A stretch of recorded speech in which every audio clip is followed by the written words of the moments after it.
Ja, za naslednji mandat, če bo tudi podano soglasje vlade, imamo precej načrtov v zvezi z nadaljno digitalizacijo, potem tudi za zagotavljanje čim večjega plačila prispevkov in tudi varnosti teh, ki delajo in obveščanje. Se pravi, tukaj bo dal zavod pobude. Jasno bo tudi svetom zavoda in tudi sam zavod prizadevanja, da bi prišlo končno do rednega usklajevanja pokojnin. To moramo ugotoviti, da je že 12 let,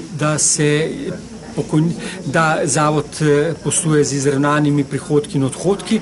Pomembno je tudi, da je delež iz državnega proračuna za dodatne obveznosti padel pod milijardo.